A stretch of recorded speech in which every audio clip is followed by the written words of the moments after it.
Good evening, everyone, and welcome to ATP Live.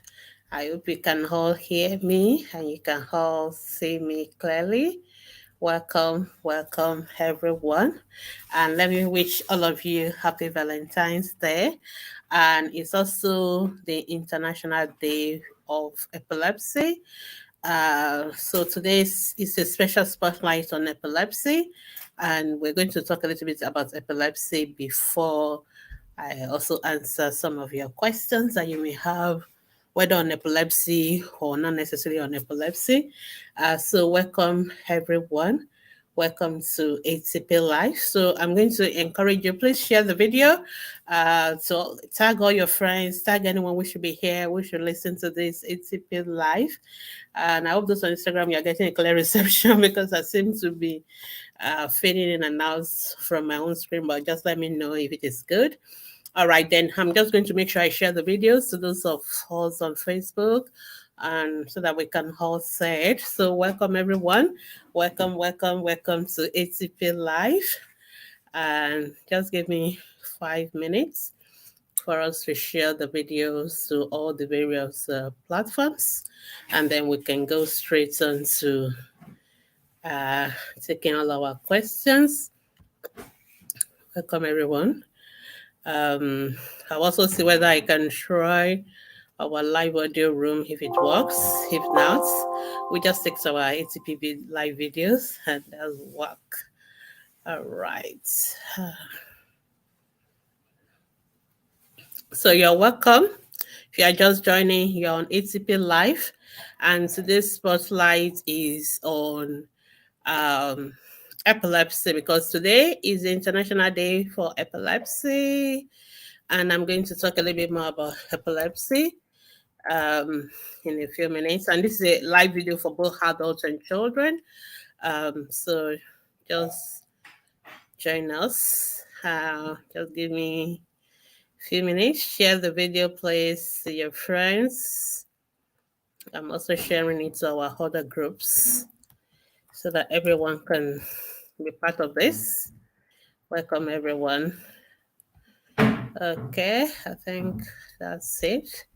I'll just check that it's all pinned up in the various groups and they can all say it. Welcome. You can see Instagram people. Welcome. Please, you can start to drop your question. Yes, thank you. Drop your questions, and then I will try my best to make sure that I answer them in the time that we have. Welcome, everybody. Tag friends, invite people, those who should be here. Let them know that they should be here now. Okay, I think I'm good. Finally, ACP.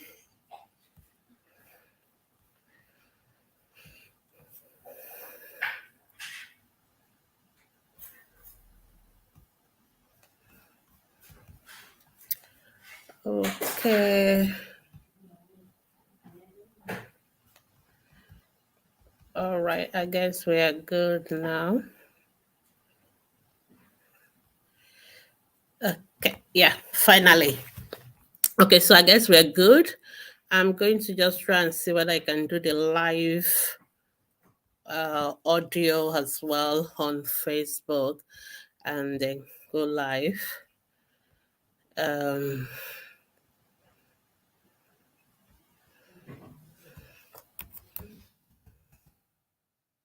then so I have as many platforms for everybody, whether you want audio, you can anyone you want.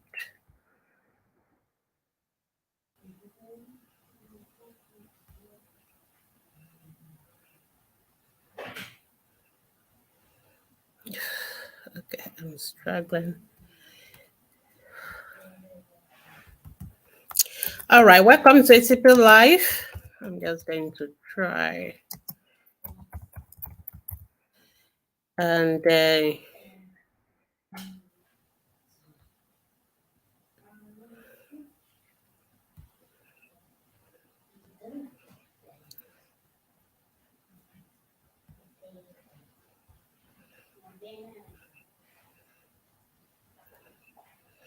Okay, I guess we are ready to start. Um, okay, I think I'm just going to. Okay, so those who want to watch on Messenger, those who want to watch on ATP and Facebook groups, Stringer. So everybody has an option to listen and to watch us. So welcome everybody once again. I am Gbemisola Boyede. I'm a pediatrician, and today is the International Day for Epilepsy. We're going to talk about epilepsy briefly. Then I will start to answer our questions. So, what do we know about epilepsy? If you know what epilepsy is, you can drop your question. Your comment for me in the comment section. Because the word epilepsy is a word that many people always approach with trepidation, and people think, oh, it's something bad and all that. And that's today what we're going to do is to try and create awareness about epilepsy and also try to correct a few myths and give the right facts when it comes to epilepsy. Okay. So give me a few minutes to do that first, and then we will now go on to taking question and answer. So, what is epilepsy? So, um, people think epilepsy. Some people don't like the word epilepsy. So, but basically, the word epilepsy refers to when people have seizures more than twice. So, once you start having seizures often, then we call it epilepsy. So then that brings us to what is seizure, because people think seizure is only when people convulse, they were jerking and shaking and all that. But seizure is actually when you have what we call abnormal discharge in the brain, which now manifests in different ways. So some seizures, it may just be the person zoning out and not responsive. Some people convulse, which is what most of us are used to. Some people will just drop, or some people will go stiff, or some may even have abnormal behavior, what we call some kind of complex seizures. They may start feeling funny, or they may smell something funny and all that. So there are different kind of seizures. So, but when people have seizure, I guess the one most of us are familiar with is the checking one or the convulsion type. So once this has happened more than twice, then we call it epilepsy. So it is a medical condition. It is not a spiritual condition. Okay, I will talk about other things. So it is actually one of the most common condition in the world that affects people. It's a condition that has to do with the brain. So when people have epilepsy, it's because the brain is firing abnormally. There's abnormal discharge of the brain, and that's what we mean by epilepsy. So it has to do with the brain. It's a medical condition. It has to do with the brain. Some parts of the brain kind of giving abnormal discharges, and then that manifests, in a way either the person started to go stiff, or they start to jerk, or they passed out, or they zoned out, different manifestations. So any of these things happening is what we refer to as epilepsy. Some people don't like epilepsy. You can call it seizure disorder or recurrent conversion, but usually the typical word that we tend to use to cover all different kind of seizures that happen more than once is what we call epilepsy. And it's a very common condition. In fact, about 50 million people in the world worldwide have epilepsy. So it is one of the most common neurological condition, or what you can call a brain condition. It's a very, very common condition all over the world. And majority of people that live with epilepsy, there are people that live in low and middle income countries. In fact, 80%, though it's a condition that occurs all over the world, but 80% of it occurs in low and middle income countries like we are in Nigeria. However, 70% of people with epilepsy can actually be treated and be cured of the epilepsy. In other words, people can live seizure free. So somebody having epilepsy does not mean they always have to have epilepsy, or they always have to have the seizures. And conversing. Sometimes people stigmatize people with epilepsy. People, in fact, I remember growing up and one of the reading all those Yoruba stuff is like when Yoruba people wants to get married, one of the things they want to do is to go and do a research and find out whether in that family they have epilepsy in their family and all that. If they have epilepsy, they say, okay, we can marry into that family. That's part of the stigma. Or people think that those who have epilepsy, they're being affected by witchcraft or it's a demonic possession or whatever. That's nonsense. So we know that epilepsy is something that has to do with the brain. The same thing, you can have a problem with your eyes, you can have a problem with your hands, you can have problem with any other part of our body. We can have people with epilepsy have some part of their brain that are just giving abnormal discharges, and that is what makes them to have those seizures. Okay, so and it can be treated because we have drugs that can treat epilepsy, and those drugs, if you use them properly, 70% of people who have epilepsy can actually be treated and they will not have epilepsy again. I, as a pediatrician, have treated several hundreds of, not thousands of children who have epilepsy, but we're able to treat them and we're able to get them to a point where they stop having those seizures. However, why do we need to talk about epilepsy? Why is it so important? Is because it is people that have epilepsy can have what we call SUDEP, sudden deaths in epilepsy. So it is a condition that people with epilepsy can actually die suddenly 3 times higher compared to the general population, So that is why it's important for us to make a diagnosis of epilepsy, and that's why it's important for us to treat epilepsy and get it right. Okay. So I'm just giving us facts about epilepsy for now. Unfortunately, many people who have epilepsy, the reason why they're having epilepsy, the reason why they are still having the seizures is not because they cannot be treated, it's because they don't get the right treatment. So a lot of people, even some people I was reading a post on ATP recently, and somebody was commenting about the fact that what did they say, that they were using some herbal concoctions to treat their child. So some people don't go to hospitals. Some people, if it's a spiritual problem, so they go to churches or they are using herbal remedy. Or some people say, oh, they swallowed lizard and they have to bring out that lizard or something, whatever. And all the Nollywood movies, they always portray epilepsy as something that must be done spiritually. And I'm calling, this is a call out to Nollywood movies and all those our movie industry. Please, let's get the message right, because we are causing confusion for people. Okay, epilepsy is a medical condition, it's a brain condition, it can be treated, and it is not everybody who has epilepsy who are always lying down on the floor, foaming from their mouths and then embarrassing themselves. It's not always like that. So let's let people know that people can be treated when they have epilepsy. It's not something to be stigmatized about. It's not something to hide. And this is why we have today, which is also the day for Valentine, is the day to show love to people who have epilepsy. Let's not stigmatize. It's just like any other medical condition that can be treated if people know where the treatment help. I remember there's a woman that wrote to me on Facebook. She's already 24 years old and she has epilepsy, and she's never got a proper treatment. And I think she lives in Benin, and I think I asked her to come to Lagos to see one of our neurologists.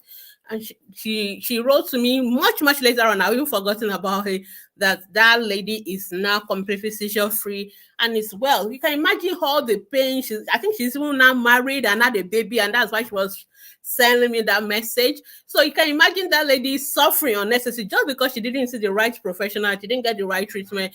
But now she got the right treatment, and that's it. And she's fine. She's living a normal life. She's have a baby, So what we want to understand is that epilepsy can be treated if people know the right information and if people have access to that right information. And let's hope our movie industry will begin to remove, because I've never seen any movie in Hollywood that tells the right story about epilepsy. It's always like it's a spiritual attack and they have to be delivered and they have to take herbal remedies or whatever. And that is why people are so scared to come out to get the right treatment. And most epilepsy can be treated with just one medication. And within 2 years of treatment, we can actually take you off the medication and you will not need the treatment anymore. So we don't want people with epilepsy to be facing discrimination or stigmatization. That is why we are creating this awareness about epilepsy. Now, this is very important. Epilepsy is not contagious. So people believe that, if somebody is having a seizure attack, and instead of people to help them, people just move away from them. They run away from them because they are scared that if they touch the saliva or if they touch the whatever, the foam or whatever, then they're also going to get epilepsy. You don't get epilepsy that way. I'm going to tell you about how do people get epilepsy. 50% of the time, we don't actually know what is causing epilepsy. We don't know the cause. 50% of that, we try as doctors to look out for the cause of epilepsy. And I know even Yoruba people, even though they don't know the medical science behind it, but they are actually right. There are some epilepsies that are genetic, so it can run in family.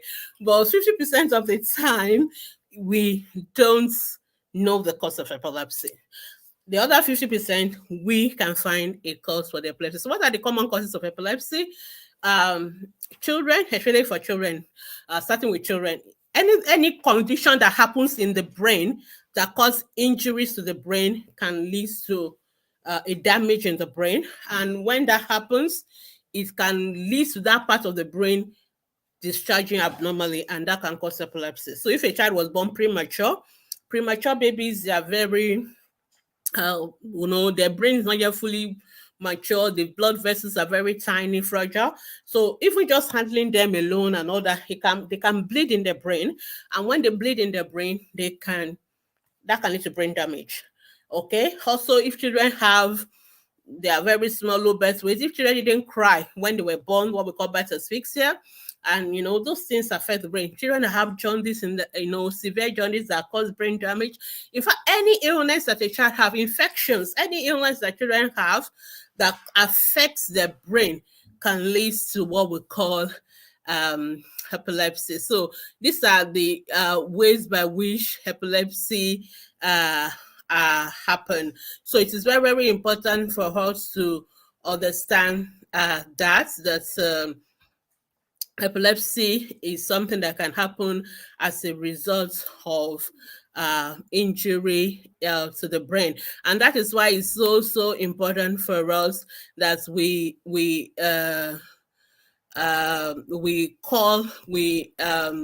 that's why it's so important that the care children get as babies are very, very crucial, or else they are likely going to have epilepsy.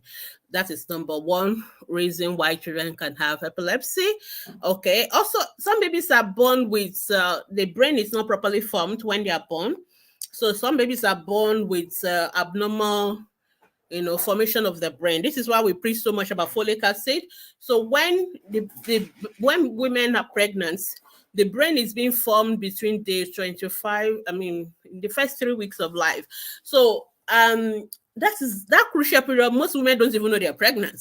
So they don't know you're pregnant and the brain is being formed. And if anything goes wrong at that point in time, it can cause malformation of the brain.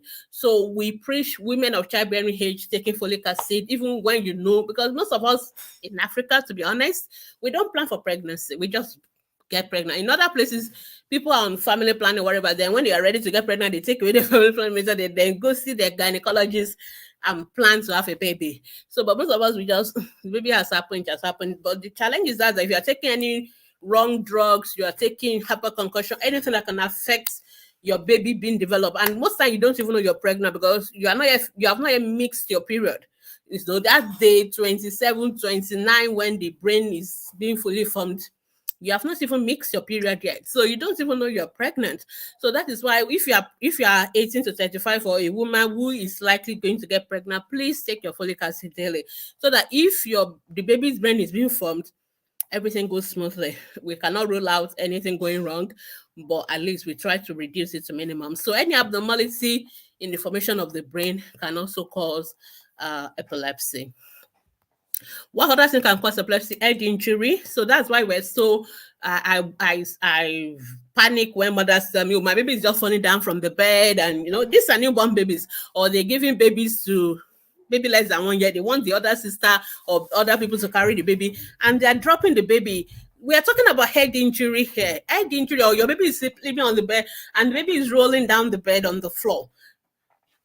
These are things that can cause head injuries, and such head injuries can lead to epilepsy. So we really, really need to protect the head of our children, or just shaking babies. Some people just shake babies, and when you shake babies like that, you can cause blood vessels to rupture in the brain, and that can also lead to epilepsy. So any injury in the head, or stroke can be for every reason, maybe heart problem, high blood pressure, diabetes, any cardiac problems, any renal problems, kidney problems. They can also cause stroke, and when stroke means that there's blood flow to the brain has been cut off. And of course, people will recover, but it may have led to some brain damage, and such people can also have epilepsy. Also, when children have infections like meningitis, even cerebral malaria, any infections, encephalitis, any infection that affects the brain, even when the children have recovered from that infection, epilepsy can be a complication in the future for such children. Or even worms. Why do you think we deworm all our children all the time? Because some worms can get into the brain and can cause epilepsy. So these are very important causes of epilepsy, or genetic, or even brain tumor. Children can also grow brain tumors, even adults as well. So in 50% of cases, these are the things that cause epilepsy, but in other 50%, we don't know the cause of the epilepsy. The good news is that epilepsy can be treated. There are drugs. We call them anti-epileptic drugs, or anti-convulsion drugs, or anti-epilepsy medication, whatever. They can treat seizures. Of course, 30% of, there are a few cases that where the epilepsy is so serious that requires more serious kind of treatment, like even operation. Sometimes we have to do a brain surgery. Sometimes we have to do some kind of diet, what we call ketogenic diets, those kind of things. So there are sometimes some children will need like 2-3 drugs. So sometimes we have other kind of treatment for very, very bad epilepsy. But 70% of people don't need those complex treatments. 70% of people require just simple drugs, one drug, and they can be seizure free just by treatment. And like I said, even when people have epilepsy, it doesn't mean they are going to have it for life. They can be treated, and they can be even free from having seizures, free from taking medication. The most important thing is that we pick it up on time, we treat it on time, and we find a solution to it on time. All right. Again, just before I round up, before I start taking questions, 25% of cases of epilepsies can be prevented. So it's very easy to know the prevention of epilepsy. So if you know the cause, you know the prevention. So I've talked about things that can cause epilepsy, and then we just need to follow the prevention. Head injury is something we can prevent. Please, mothers, let our babies sleep on beds that have guards. Okay, don't just leave your baby on the bed with no guards, and then you go outside to go and pick clothes, or you let the other baby brother carry them. No, it's better you put them on a bed on the flat surface, or you put them on the bed, their home bed that has that guards. That's why those guards are there. Babies should not be falling off our back, should not be falling on for head injury, can cause brain damage. Let's make sure our children are immunized so that they don't get infection. Let's make sure we go for antenatal clinics so that we reduce the chances of us having premature babies, preterm babies, high risks of having brain injuries, bleeding in the brain, and epilepsy. Those are the things we can prevent: asphyxia, all those problems that can happen to newborn babies. Why we worry so much about them, jaundice and the rest of them, is because they can affect the brain. And when they affect the brain, especially a brain that is growing, epilepsy is one of the long-term consequences, apart from all the other developmental issues. So those kind of things will prevent birth injuries, will prevent prematurity, will prevent all those things. We can actually reduce some cases of epilepsy that are due to such conditions. Also, for adults, make sure, if you have diabetes, you have hypertension, make sure you take your medication so that you don't have strokes, and then that will not allow you to have conversions. Also, make sure that if our children have fever, one of the things that worry us about fever in children is that when they have fever, they can actually have epilepsy. They can actually have conversion, febrile conversions. And some children with complex febrile conversion can actually go on to develop epilepsy. So when children have fever, let's make sure we treat them properly, quickly, promptly, and so that the fever doesn't progress to conversions, and that doesn't also leads to epilepsy in future. So I think I've talked about a lot of things that we can do to prevent epilepsy, including reducing smoking, alcohol. These are things that can cause stroke for adults, obesity, high blood pressure, and all that. Those are things that we can and we should avoid. CNS infection as well. We need to do what we can do to avoid them. I'm trying to rush because I want to take time to answer our questions. But because I know some of us in Africa, we have so much of myths around epilepsy. So I really want to take my time to actually talk more about what are the myths that surround epilepsy. So I will talk about the myths and then I will tell you the facts. So the first myth I have here is that people have to shake and check to have epilepsy. So there are, like I said, there are different kind of seizures. So there are some seizures where the children just have what we call absence. They just zoned out. So the child, you call them, or they are talking, they just stop suddenly, and then for the next few seconds they don't say anything, they don't respond, then they just get themselves back. So it is not everybody that is checking foaming from the mouth and all that. No, that is what we call the grandma, or the big kind of seizure. But also have other kind of seizures that is not checking, convulsing. Some people just drop. Some people will just go sieve. Some people, it's only one hand that'll be checking, or one side of the body. It doesn't have to be two sides. Some people are conscious when the seizure is about to happen. So it is not every seizure that is checking. So some people have epilepsy that is not obvious, but it doesn't make it less epilepsy. Okay, another myth people believe is that flashing lights, that when you watch TV or in front of computer or there's thunder or whatever, it will make people that have epilepsy start having epilepsy. Actually, there's what we call photosensitive epilepsy. So, but it's just in about 10% of people. So everybody does not have the photosensitive epilepsy. So it's not everybody that is jerking because of lights, or because they watch TV, or because they watch or they're on the laptop for long. So this is common in children, but it's not happening for everybody. Okay, another myth that is so common is people say epilepsy is contagious. And many people are so scared to help people with epilepsy. They stigmatize them. They don't want to be their friends and all that. This is one of the worst myths, and this is what is fueling the stigma around epilepsy. So epilepsy is not, okay? Epilepsy is not contagious. So when you touch people with epilepsy, show them love, you help them, you eat from their plate, you drink from their cup, you wear their clothes, you sleep on the same bed with them, you're not going to have epilepsy. Because like I said, epilepsy is in the brain, and I've told you how it happens. I've told you about the causes. So please let's not stigmatize people with epilepsy. Let's actually show them love, because epilepsy is not from touching people. It's not an infectious disease. Okay, it's not COVID-19. It's not infectious disease. You don't get epilepsy by being a friend or staying around somebody with epilepsy.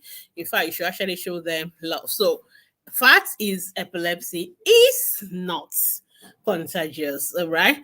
Another myth is that people believe epilepsy is caused by witchcraft. The witches and the wizard. I think I've already alluded to that, but the answer is it is now. So epilepsy is not caused by all those. So I spent the first 30 minutes trying to talk about epilepsy and the causes of epilepsy and the treatment available for epilepsy, and then I've rounded up by telling us the myths around epilepsy and telling us the real facts about epilepsy. So at least I hope we've all understood what epilepsy is all about. So if you have any question about epilepsy, please feel free to ask. I'll also answer any question you have that is not related to epilepsy. But anytime it's a special day or international day like this, we will always take time to talk about that particular condition. If you want to know more about epilepsy, feel free to go to our website. I think we have articles on epilepsy and on conversion, what to do, what not to do, and all that. So feel free to always ask us. But I think the most important message I want to pass across, if you know somebody who have epilepsy, please let them go to the hospital. We all have clinics with neurologists that can treat them, whether they are children, whether they are adults. Let's not hide them away. Let's not stigmatize them. Let's show them some love. Let's show them, like I said, 70% of them can be treated and they can be free from that epilepsy condition. All right. Thank you so much, everybody. I hope we've learned. So I'm going to start taking our questions now, and then we'll finish off. Okay, so the first question I have, I think I'll start with Facebook, and then I'll come to Instagram, and then we'll move it around. Somebody said, my baby is 16 months and 8.5 kilos. What food can I give her to gain weight? So a 16-month-old baby should be weighing around 10, 11 kilos, but 8.5 is not so bad, but you just need to make sure you give the right quality of food. And so if you go on our group, since you're from Facebook, go to the guide section, and there's a guide on complementary feeding. Please, all the details are there. Please watch the videos as well, and then you'll be able to understand what it's all about. And say your baby is also not walking yet. Usually your child should be walking around 1 year, but some children may not walk until 18 months. I don't know whether it has to relate to the fact that the child's weight is also low or whether it's more. So you may want to wait until 18 months. If your child is not walking by 18 months, then kindly see our pediatricians. All right, the next question say, is it normal to not walk at 16 months? Okay, I think this must be the same person who just asked the last question. So walking is a development thing. So children usually walk around 1 year, but some children may be slower. But usually we will start to worry as doctors or pediatricians when your baby is not walking at 18 months. So in that case, you need to see your doctor. Walking has something to do with calcium or iron. Don't just go and be giving supplements. You need to see a doctor first to know whether there's any of those deficiencies in your baby. It may not your baby may not have any of those deficiencies. So don't just do that. Okay. All right. Somebody say video, please. But I think you can see me. Can you see my video? I think people can see me. So HNM, Precious, I don't know much, but okay, you are talking about epilepsy, but I think it's come with conversion and drooling of saliva. Well, so that is a good one, but that's not the only way people have seizures. Most people with epilepsy don't drool saliva. They don't have conversion. There are different kind of epilepsy, seizures, and all that. And it's not everybody that drools saliva. All right. Now, the next question is Nanchi Gay, say, good evening, Dr. Happy Valentine. Oh, good. My son was diagnosed with infantile spasm. Yeah, that is salam attack seizure. We're placed on Epile, sodium valproate, and there's an improvement. And for how long should we take the drug? Very good. Thank you, Nanchi, for that question. That's a very important question. So when a child is on medication for epilepsy, you must be following up with your doctor. So epilepsy medications are not medications like malaria drugs. They are not medications that are like vitamins. They are not something you just start and stop when you like it. No. These are medications that must be prescribed by doctors. That same doctor must be seeing that child maybe every 3 months or so. We must see that child because sometimes as the children gets bigger, we need to increase the medication. We also need to we always tell you to keep what we call a seizure diary, or epilepsy diary. In other words, if the child is having this, whether the child has seizure or not, you must document it for us. So you write today, was there any seizure? None. So you don't write anything. Tomorrow, let's say there's a seizure, you write it. How long did it happen for? Duration and all that. So you must write it. Then whenever you go to your doctor's clinic, you go with the epilepsy diary. So we will decide, okay, based on, the child is still having. So when we start medication for epilepsy, sometimes this epilepsy will not stop completely immediately. So that is what normally make people to be scared and think, oh, the drugs are not working. No, please, when we start these drugs, you need to be patient. We are going to start slowly and we increase it because there's no drug that doesn't have side effects. So what we do, we want to give your child the minimum medication possible that will stop the seizures, but without giving the child much side effects. So usually we start with a very small dose and see if the child is doing better, but not yet. But I see a few seizures here and there, we can increase the dose. So usually we keep increasing it, and we try to stay with one medication as much as possible that will control the seizure. If we try one medication, we increase the dose, and it is still not giving us the kind of response we want, we can change to another medication. We have over like 20 different kind of medications for treating epilepsy. So and depending on the type of epilepsy your child has, also tell us the kind of medication we're going to use. And that's why we ask you to do EEG, not to confirm the epilepsy, but to also give us some more information about what kind of epilepsy it is, what kind of seizure it is, what kind of medication is best. Okay, so sometimes we try one medication, doesn't work, we now try the second medication. If that doesn't work, sometimes we need to try two medications together. So then if we have tried two medications, using them as maximum doses and they are not yet working, then we're thinking this is a more complex or what we call refractory, the kind of epilepsy that is difficult to treat. Let's just put it that way. And then we may want you to do see more specialists. There are people that's their job, that's all they do, epilepsy, and they may want to decide whether your child needs a surgery or other form of treatment or even a touch drugs and all that. So what I just want parents to do is that please be patient. When the doctors, we are still trying to get to what we are titrating, when you titrate in chemistry, when we are titrating the medication, because there's no way we know which medication works for one person just by looking at you, because different children, different people react to medication differently. Some people, the medication is working for them, but they're having very terrible side effects. If they're having so terrible side effects, then we have to stop the medication and look for something that will give them less terrible side effects. So we need to work together. So please, number one, don't use anti-epileptic medications without a doctor's prescription. There are some medication we don't like to use in children. For example, we don't like to use Phenobab. And I see a lot of parents just going to use Phenobab, or some doctors who are not pediatricians prescribing Phenobab for children. We don't like using it because it tends to slow down the brain of children. We want children to learn. Children are learning, so we don't want a medication that slows them down. And even though it's going to control seizure, but it's slowing down the learning. We don't want that. So it's very important that if your child has seizures, you must see a pediatrician, minimum pediatrician. You must keep following your pediatrician. The fact that your baby does not have the seizures again does not mean you should stop the medications. This is what another thing parents do. So you see us, we give you the medication, 2 days, 3 weeks, 4 weeks, the medication is working, no more seizures. Then you are happy, and then you just go and stop the medication. Very dangerous, because what normally happens is that the seizure will come back worse. So please don't ever stop seizure medication when your doctor have not told you, because even when we want to stop the medication, even when it is not working and want to stop it, we need to stop it gradually. We reduce it gradually. We have to tail it off. So because that drug is the baby's system, or the whoever is using it, the system is used to it, and you cannot suddenly stop it. So we have to gradually reduce it.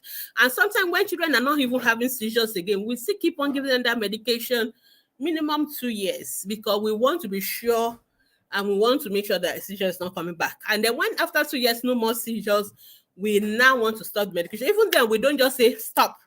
We may say, okay, maybe you're taking 500 twice a day. We may say, okay, take 500 once a day, or make it 200 twice a day. Then we do that maybe for another 1 month. Then we reduce another maybe 100 twice a day. Then we do that for another 1 month. Then we reduce, we do it gradually over like 6 months sometimes. So you need to be patient. So for Danji, I'm happy your child is making improvement. Please see your doctors. You are going to be on that medication for a long time. Your child is going to take in nothing less than 2 years minimum. Oh, that's why we don't just rush to start medication. If your child has convulsion once, convulsion without fever, that's the one we call epilepsy, because some children have convulsion with fever. We don't call that epilepsy, we call it febrile convulsion. And most of them stop after like age of 5 years. We don't put those ones on medication. But children who are having convulsion without fever and they've had it once, we're not going to start them on medication, because some children will never have it again, and that's it. So, but if you have the children have had it twice, the reason why we're giving the medication is that so that the child does not have the seizure again. So once they have it more than twice, some people wait for more than 5, but most of us pediatricians in children will wait to once it's twice, we start medication. Once we start that medication, you are not going to start that medication minimum 2 years. The child is going to be on that medication, so you just prepare your mind for that. Your minimum you can take that drug is 2 years, and that is if your child does not have any convulsion at all for that 2 years. So because each time the child has convulsion, we are going to start calculating this again. So the 2 years is for 2 years of no convulsion, and then we can begin to start talking about, okay, can we reduce this medication, gradually stop it? So it's very important that any child with epilepsy is followed up by a pediatrician, or preferably a pediatric a neurologist, preferably. But most pediatricians can follow up simple epilepsy. I hope that's helpful. Thank you. Thank you. What causes underweight? Most children are underweight either because they are not eating the right quality of food, or they have medical conditions that is making them not to gain weight. So you need to see a pediatrician. Then when you say what causes behavioral issue, you need to be very specific with what behavior. There's so many behaviors, so we cannot say it's so unspecific. Yeah. Okay, somebody said, well, good news, epilepsy can be treated. Yes, I'm surprised that people don't know that. And that is why I worry about Nollywood. And today I'm really calling out Nollywood. I want them to stop all those movies where they start to demonize epilepsy and make it sound like epilepsy. Those of you that can tweet, that can put something on Instagram, whatever, put it out there. And I think I'm calling the NFCMB, whatever, the people that normally approve those movies, let's stop approving movies that demonize epilepsy, that make it sound like it cannot be treated, that make it sound like it is something demonic, because people believe those movies, and it is not true. Epilepsy can be treated in hospital, and most people are living free of those seizures. Okay. All right. So faithfulness, I could say my sister doesn't like baby food at all, like Cerelac. She eats family food well. Faithfulness, you need to go and do the course on complementary feeding. I think I recognize your name. So you have listened to me several times on complementary feeding. Please go and do the course, because this question is a fact that you have not done that course, because complementary feeding has nothing to do with any particular baby brand of food. It has to be eating real food. So the fact that you're asking this question worries me, that you don't know what complementary feeding is all about. There's no particular food that you buy that is baby food. Your baby can eat all the food in your kitchen, and that is actually what we want you to feed your baby. So there's no baby food. So please do the course, watch it. If you watch that videos, you will never see them use any food brought out from a tin. All the food they use are food that you and I will eat from our kitchen. So the way we just make it for children is the texture. Initially when you are starting, it should be more of porridge-like. And as your children get older, then they can eat it more solid. So it's very important that when we recommend those things, I really, really want you to watch those videos, because I think beyond what I can tell you in this 1 hour, you will get all the information you need on complementary. And I really recommend that you don't start complementary feedings until you've done that guide session on complementary feeding, because it will save you making a lot of mistakes that you need to now correct later. So your baby is just 6 months old. There's no rush in starting complementary feeding. Keep breastfeeding, do the guide session, watch all the videos, and then start complementary feeding properly, and there'll be no issue whatsoever. All right, so H&M said, "Oh, my baby fell from the bed on the child from bed once, and she used the back of her head. She cried, give paracetamol. But please, should I see the pediatrician to check her head as a preventive measure to prevent brain damage?" Okay, so seeing the pediatrician is not going to prevent brain damage. If it has happened, it has happened. The question is, how is your baby now? So how do you know the kind of head injury that will cause brain damage? If the baby passed out when they fell from the bed, if they bleed from their ears, from their nose after falling, if they bring out what look like water from their head, from the nose after falling, after eating their head, if they have vomiting several times, so those are signs of severe head injury. Those ones you must go to the hospital that same day. It's an emergency. Okay, but if your baby cried, maybe it's fine. No convulsion, no fainting, no bleeding, nothing else, no excessive sleeping. So maybe we'll begin to sleep. You just see there's a change. If none of those has happened, it's very unlikely that an head injury. I mark my word, very unlikely, because some injury will still happen that we may not be able to pick up. And if it has happened, it has happened. We cannot prevent what has happened. What we can do is to prevent it from happening. So I always say, mothers, don't leave your babies alone in the room unattended. I don't care whether it's another child staying with the child, it is not safe. If you're going to leave the room, put them in their baby's bed that has guards. If you don't have a baby bed, put them in a car seat or something that you can strap and put it on the floor. Or just put them on a flat floor, on a bed, something flat, because if there's no height, there will be no fall. So just do that, or carry your baby with you, go where you're going and come back in. It is more important to prevent these head injuries than to treat it when it has happened. Sometimes we cannot do anything about it once it has happened.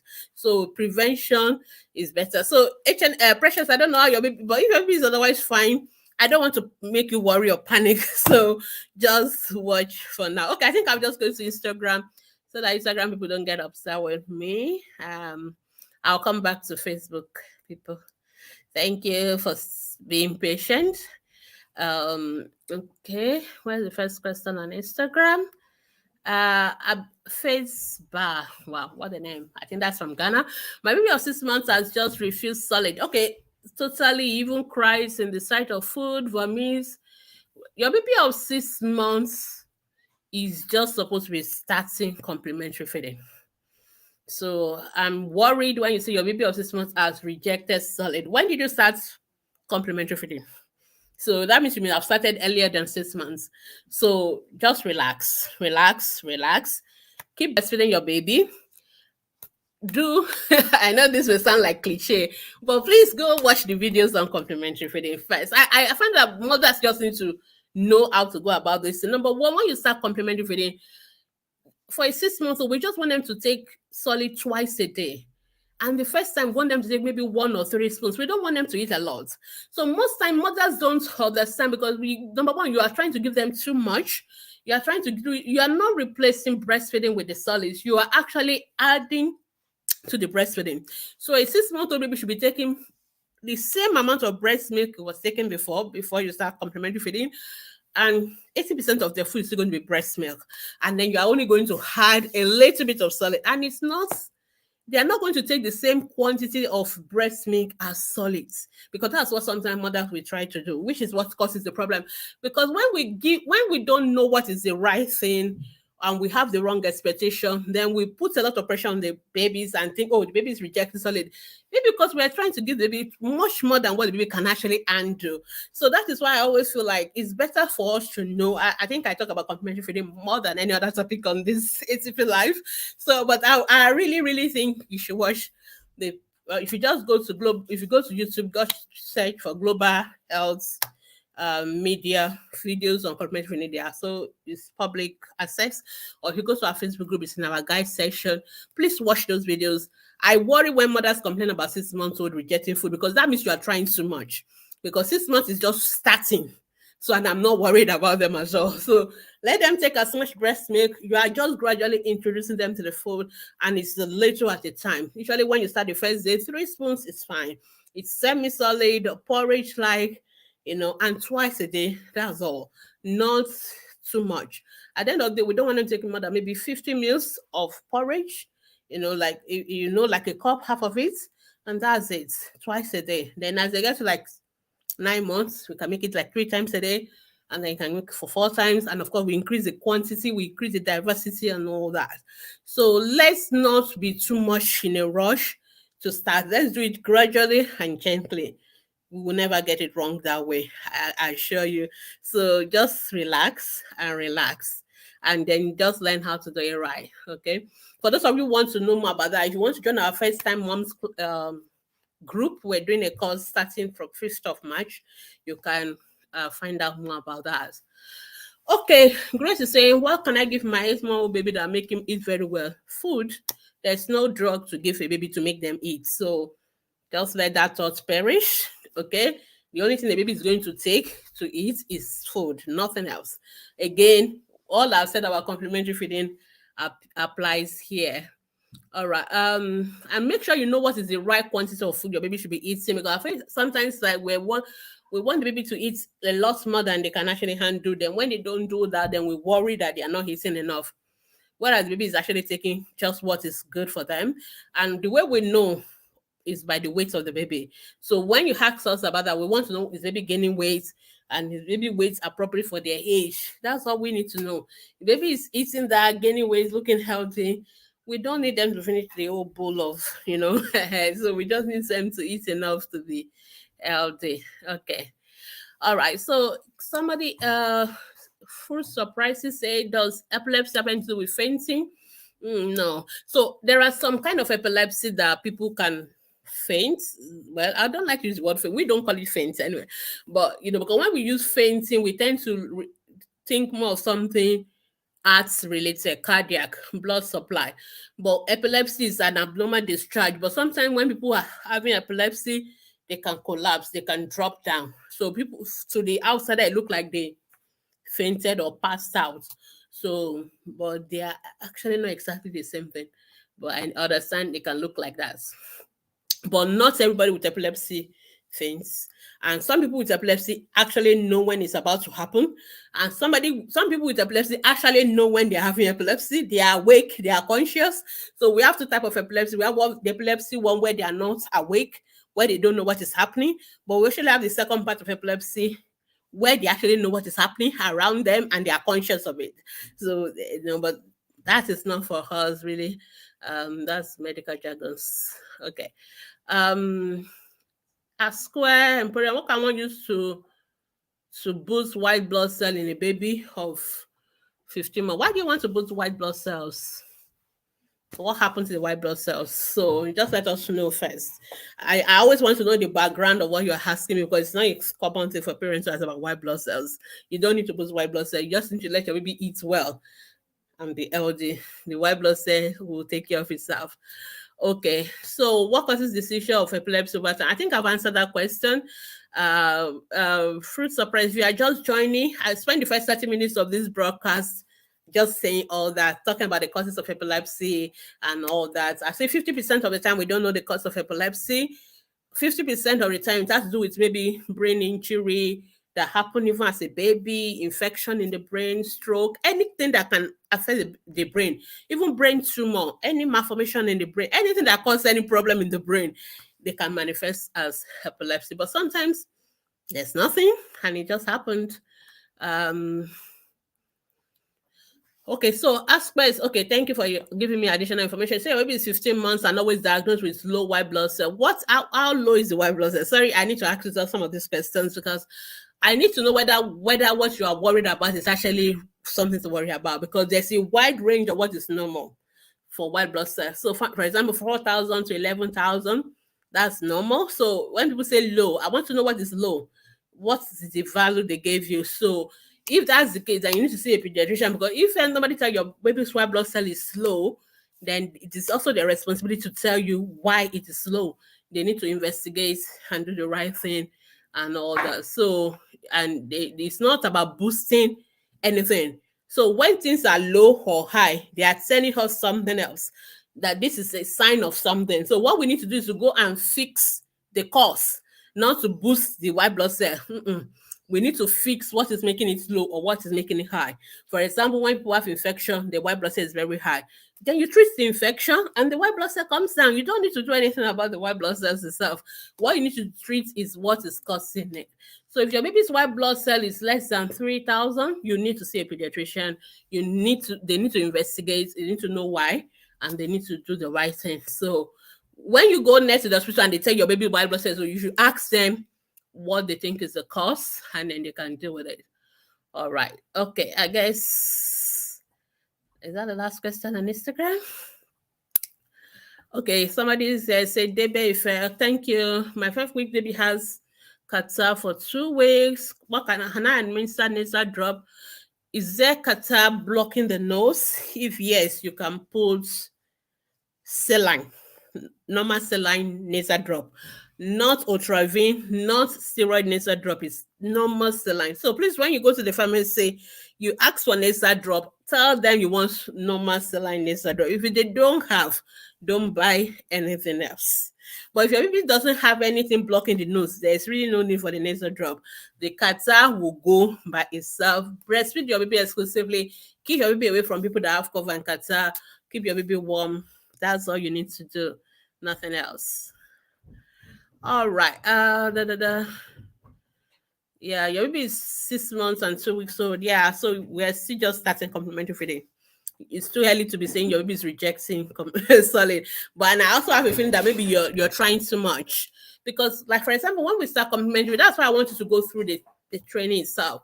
We expect you to try one food for 1 whole week. So it is not a rush of giving so many things at a time. And it's also not a rush of giving too much at a time. If the first time you give that food is only 1 spoon baby will take, that's fine. The next time you can try to make it 3 spoons, that's fine. Then we can go to 5.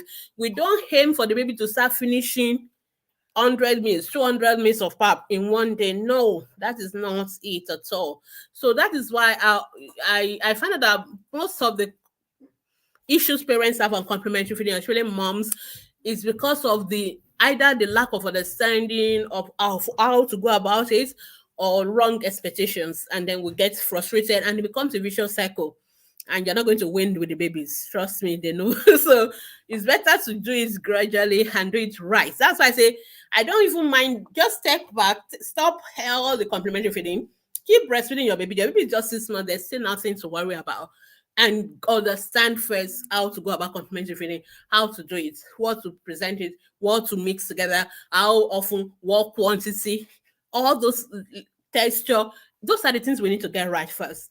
No bottle feeding of complementary feeding, which is what some people do. It must be plate, it must be spoon, it must be semi-solid, not watery. There's so many things that we need to make sure we know. That's why I really want you to do that. Watch those videos. Make sure you really understand all those tiny details before you now start. And then you'll find out that the rest of it will be smooth and easy. All right, I think I've done Instagram. Okay. Sorry. Okay, somebody is answering me that you don't know how low the white blood cell is. You should have the blood test result with you, so you can go check on it, or you can always ask your pediatrician. So it is not enough for your pediatrician to be putting your 15-month-old baby on admission. They must also talk to you. You have a right to know. Olayinka saying, good evening. My child, 7, she's been having seizures since 2 months. So wow, she's been on drugs, Keppra and I think carbamazepine, but she still has seizure. She hasn't started walking or sitting or walking. So from what you are writing, Olayinka, I think your child has other issues. It's not just epilepsy alone, because if a 7-year-old, I think you mean 7, is it 7 months or 7 years old? It's difficult for me. So when you write 7, always qualify whether it's 7 months or 7. But if you say it's not working, should I assume it's a 7-year-old? Because obviously a 7-month-old baby will not be working anyway. So which means that something must have happened to the baby's brain.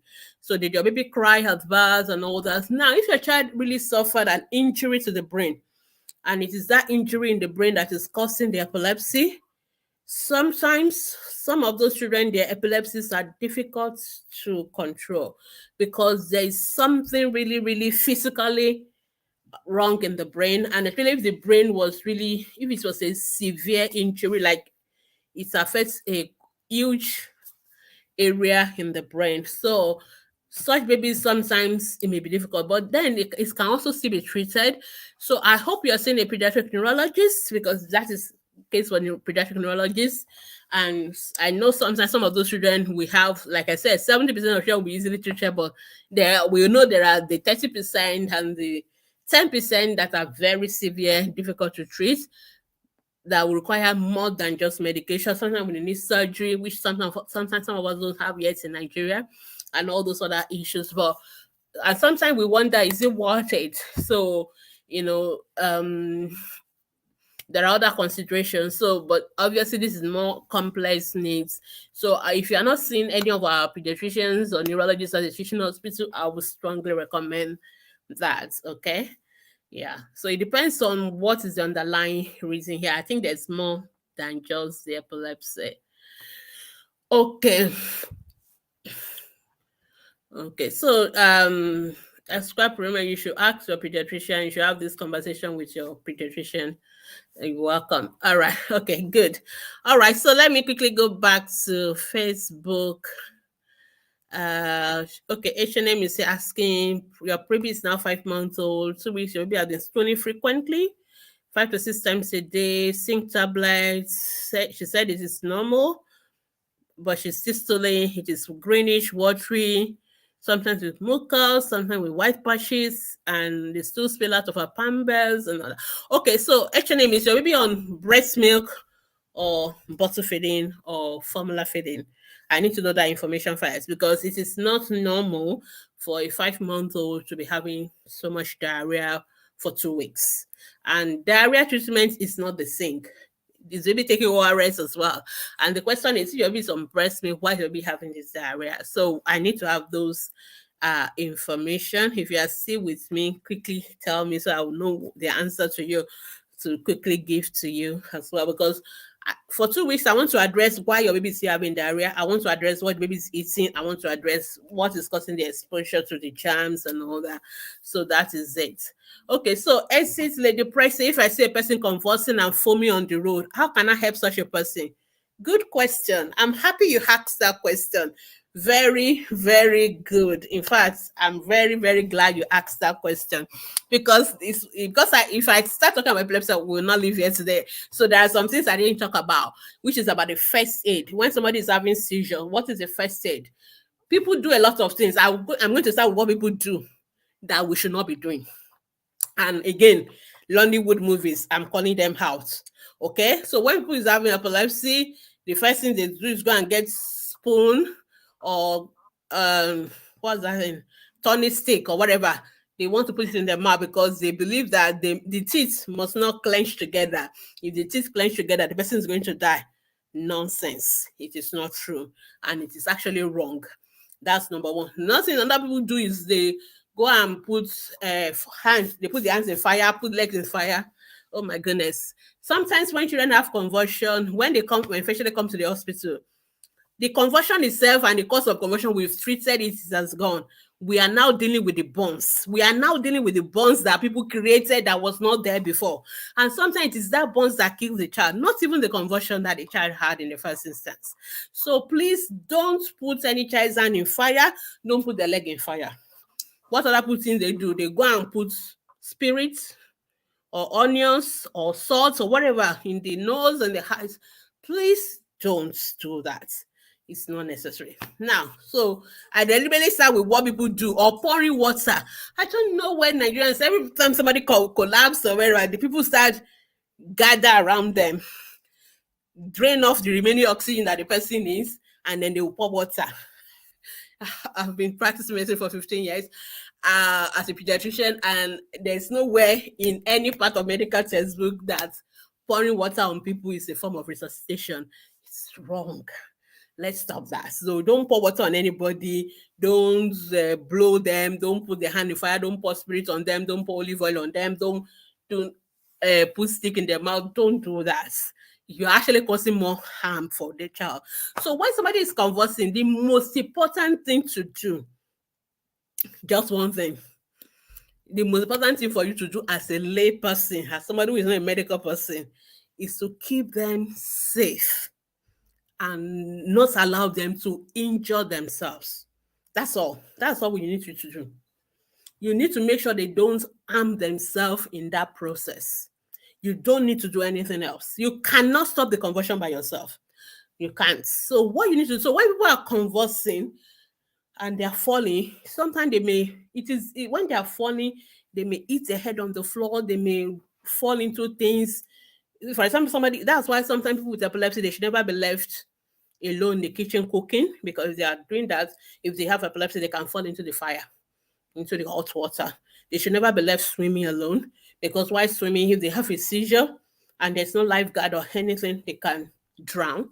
So the most important thing is to make sure that they are safe. So make sure that you keep them safe. Make sure if there's anything that can hurt them, there's a stone, there's things on the road, just remove all those things. If they are wearing chains or things that are tight around their neck, you can loosen it. Remove anything that can constrict their neck. Remove anything around them that they can fall into and can injure themselves. That's all. Just keep them safe and then take note of the time when this conversion starts or when you go there, and take note of how long it lasts for. Most conversion will stop. It will stop within a few seconds, 1 minute max.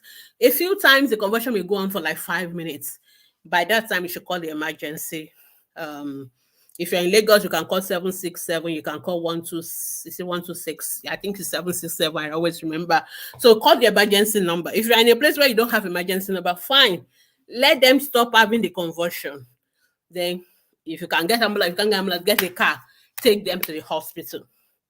Take them to the hospital. So all we need to do is not to crowd them, it's not to pour water on them, it's not to do any of those things that we normally do, or cut onions or put stick. Nothing will happen to them if they bite, if they clench their teeth. Nothing will happen. When they finish, you can turn them on the side, what the doctors call recovery position. Just turn them on the side so that any saliva, anything that is coming out will drain out. It will not, they cannot aspirate on it. That's all. That's all we need to do. Loose any tight clothing around them, turn them on the side so that the tongue can fall out. Don't do any other thing else. Don't put anything in their mouth, and then look for help to get them to the hospital. Conversions can only be stopped at the hospital. If we are at the hospital, we can give them injection to stop the conversion. But or at home, wayside, there's nothing you can do.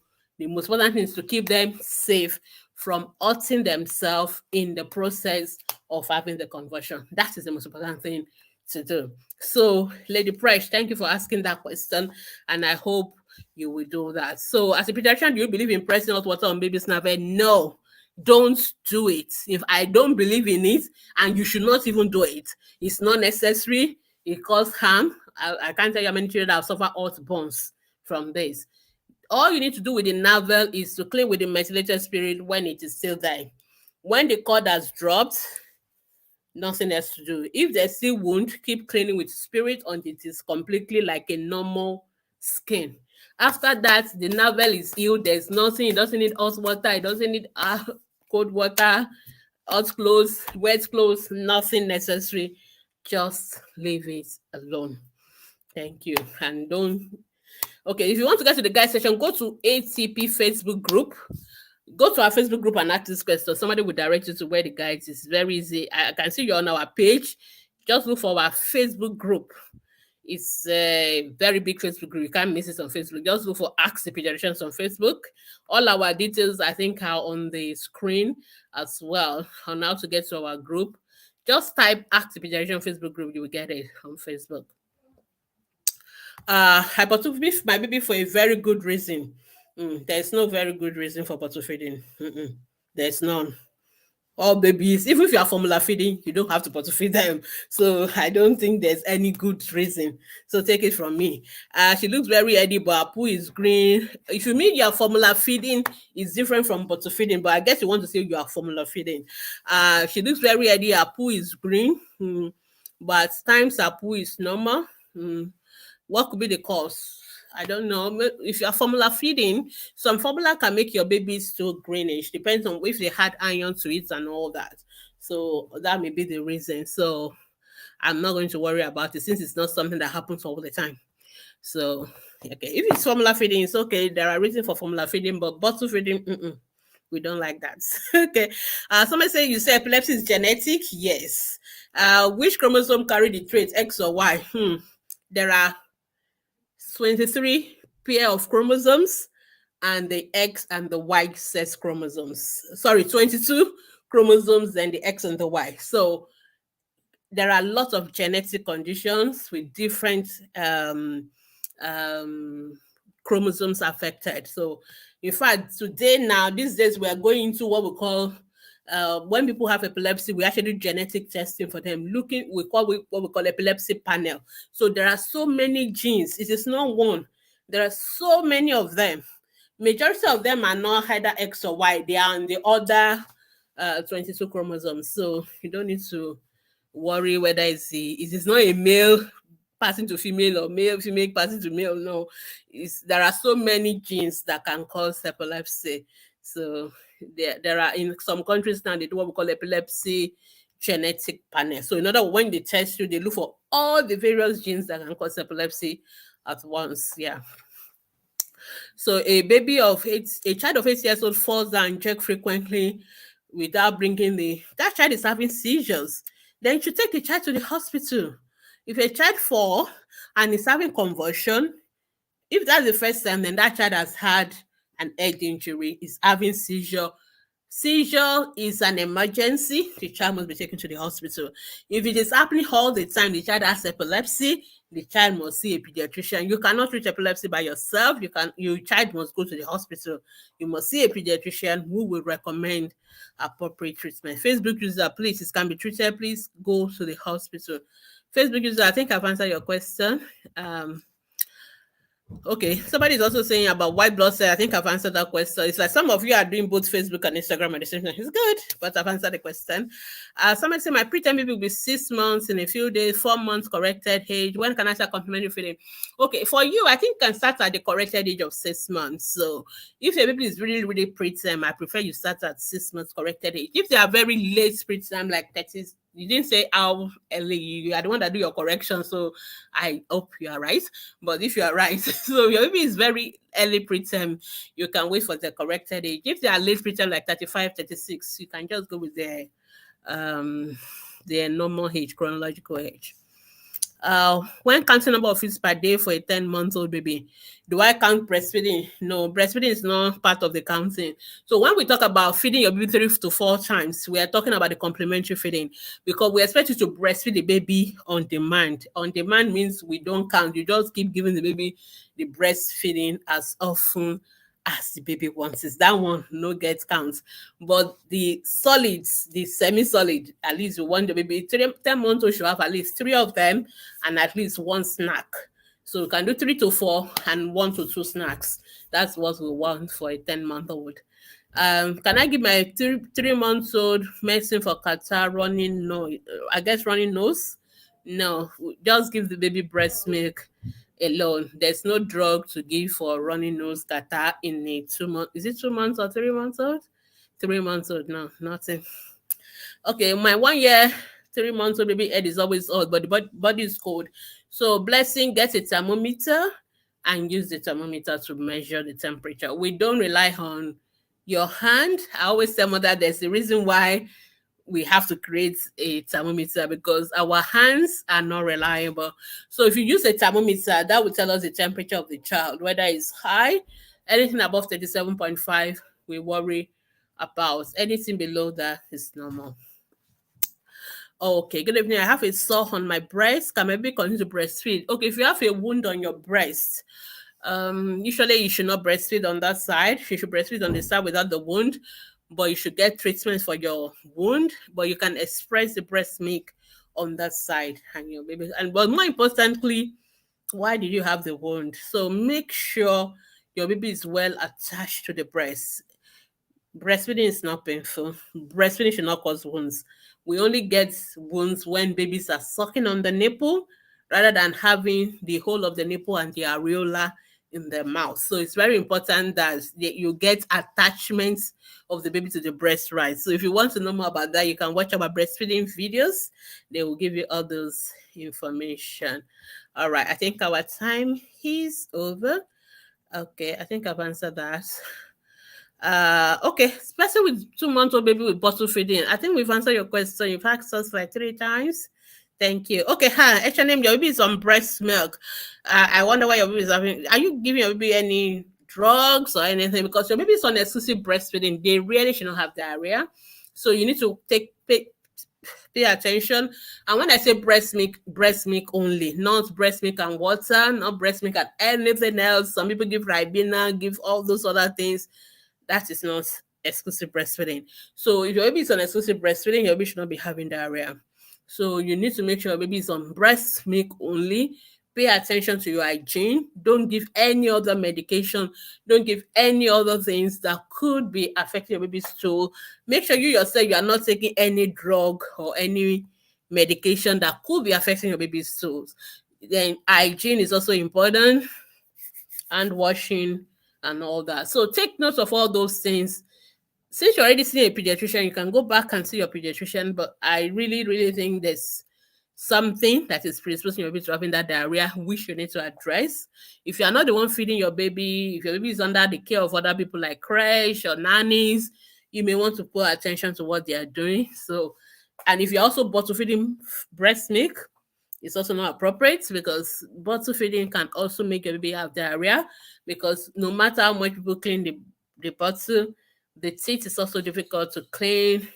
So you have to make sure if at all you are using that, it has to be well sterilized, no repeat use of bottle, no feeding leftovers and all that. So when mothers come to me with this kind of issues, those are the things I'm actually more worried about. And rather than a quick fix of giving you this or giving you that, we need to know why and deal with the why. Because once you deal with the why, then diarrhea will stop. We don't stop diarrhea in children. It will stop by itself, but we need to make sure that the predisposing factor is stopped. And we need to make sure the baby doesn't get dehydrated. So your baby is 5 months, is having watery stool, you need to give ORS and oral sync for 2 weeks as well. But more importantly is to address the why of the diarrhea. Okay, I don't know why you're saying 38, blessing. I can't remember what the 38 has to do. Let me go back to your first question. Okay, I can't find it anymore. Okay. I don't know what the 38 means, or is that an error? So your baby is 3 months old, head is okay. You said okay, the temperature. Okay, yeah, temperature of 38 is high. That's fever. If your baby's temperature is 38, okay, so that's 38, that's high, that's fever. So your baby is having fever, then you need to take your baby to see a pediatrician to know why your baby is having the fever. Okay, I hope that is helpful. Yeah, 38 is fever and it's low grade fever. Where did I stop? Okay, I think I've jumped some questions. Oh Lord, I can't remember where I stopped. I think I've answered that. Okay, I can't see even the 38 I was worried about, I can't see it anymore. Okay, no problem. Okay, I've answered this one. Okay, breast milk, I've answered that one. Growing up, they said epilepsy saliva is infected and can be transferred. No, that is myth. That is not true. Don't believe that. That's not true. My baby, I give my 9 months old baby water that contains zinc, the Nestle water, wherever you can give it is fine. There's no problem. It's not necessary, but you can give it if you have the money to be buying it. But the most important is to boil the normal water to give your baby. Is there anything like alkaori? Okay, according to your grandma, there will be, but please, there's not. If your baby has any health issues, please see a pediatrician and don't give herbal medication to your child. There's no or Kaori diagnosis in the pediatric textbook. Okay, we know there are other reasons why children can be sick, but it is not the diagnosis made by your grandmother. So if you want us to treat your child, you stick with us. If you want your grandmother to treat your child, you stick to your grandmother and follow them. But don't mix the two, because we're going to cause wahala for us. So if you think you believe the grandma and they are the one that will treat your baby all through, it's fine. But please, if you see the pediatrician, then just stick with us and let us do our own part of it. All right, because if not, you're going to end up having confusion. Okay, all right. So, okay, H&M, I think I've answered your question. So I think I've told you other things to look out for. Please just think about it and pay more attention. You may be surprised. And make sure you are breastfeeding continuously on demand, like baby is taking both the fore milk and the hind milk and all that. My baby is always carrying his head up, is always looking up. How old is your baby? I think that information is more important for us before we can even now know whether they're looking up or looking down. It's relevant. Final question, favor. My baby is 7 months, had constipation and wasn't good at all. It's I think it's because she doesn't like taking water at all. Please, how do I get her to start liking water, please? Up. Okay, your baby should still be taking breast milk a lot. Favor. Your 7 months old should be taking lots and lots of breast milk. Your baby taking a lot of breast milk. Your baby should hardly get constipated. That's number one. Number two, the food you're giving your baby, please make sure it's not just only cereal and milk. Let's make sure we have some fruits. Let's make sure we have some veggies. Let's give variety. That's another. So things like ewedu, okra, babies like them a lot. And, so when you give them things like that, put a little crayfish, a little titled fish here and there.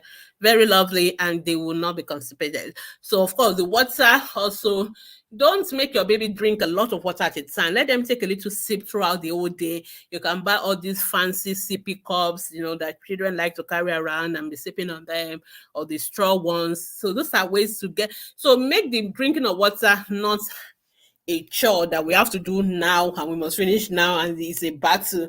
Just make it something a little here and there, put a little sip of water. If you take several sips throughout the day, it's better that way than to force them to finish 20 minutes or 30 minutes of water at a go. Then the tummy will be doing boom, boom, and babies don't like that as well. So there's nothing wrong. So just make sure they take a little sips throughout the whole day, and you can give them in all those nice sippy cups, and most babies love those ones. But more importantly is the food. Breast milk a lot. Make sure you add veggies to the food as well. That will be helpful. And if you are using formula, make sure you mix the formula the way the manufacturer said. The amount of scoop to the right amount of water is very, very crucial. Those are the ways to prevent the constipation from happening. All right. Maybe have cough and cold, steaming, no improvement. If a baby is having cough and cold and finding difficult to breathe, that baby has to be taken to the hospital. That's an emergency. That is not for that is any child having difficulty to breathe is an emergency, must be taken to the hospital. How long does it take for food to digest in a baby? Why do you want to know how long does it take for food to digest in a baby? Okay, so for your 3 months old baby, say you should feed them 3 times a day or 4 times maximum. So all you need to do to space out the food, at least there'll be at least 4 hours interval between the food. The food will digest before then. Okay. 6 weeks is hyperactive, I will beat her. Okay, go ahead. That's what you want to hear. Favor Ogbosa, thanks and God bless you. You're welcome. Thank you. I think I've finished. I hope I didn't leave any question and answer on Instagram. Thank you so much, everybody. Okay, I think I have 1 or 2 more questions left on Instagram. How come? Let me just quickly answer them. Oh Lord, I forgot it. Okay. Okay, yes, I've answered that one. Yeah, okay, I've answered that one. Okay. What of baby that have seizures only at night? Is epilepsy? Yes. Some children have only epilepsy seizures at night. It's also it's still part of epilepsy. There are different ways can prevent. I didn't want to go into those questions, but it's also part of it. Okay, I think we finished answering all the questions. Thank you so much, everyone, for joining us today. We've put a spotlight on epilepsy, and I'm just going to close by saying, please show love to people with epilepsy, and it really, really help them. So thank you so much for joining me on HCP Live. If you still have any questions, please feel free to join our Facebook groups, and you can post your question on our Facebook group from Mondays to Saturdays, 24 hours every single day, except on Sunday. So the fact that we finished today does not mean you cannot ask your question, but time has gone now. So head over to Ask the Pediatrician Facebook group and post your questions there. We have 3 groups. Ask the pediatricians, the main group for the children. We have ATP family for adults, and we have ATP still a mom for those who need support for child or pregnancy losses. If you want to have a consultation or a chat, private chat with our pediatricians, our professionals, feel free to send us a WhatsApp message. And please know that this is a premium service that you have to pay for. It's not free. And of course, if you want to support our outreaches to indigent communities, feel free to donate to us. Every cover is accounted for. We use it to reach out to indigent communities. You can also advertise on all our platforms as a way of supporting us as well. Follow us on all our social media handles on Instagram, Facebook, YouTube, Twitter. I think we're also going to TikTok and LinkedIn as well. So those are all the ways by which you can connect with us. And thank you so much, everyone. And again, we'll see you for another fresh episode of ATP Live next week, God willing. Bye-bye. And remember to show love to people with epilepsy. And we love you. We love you all from ATP. Happy Valentine's Day to everyone celebrating today.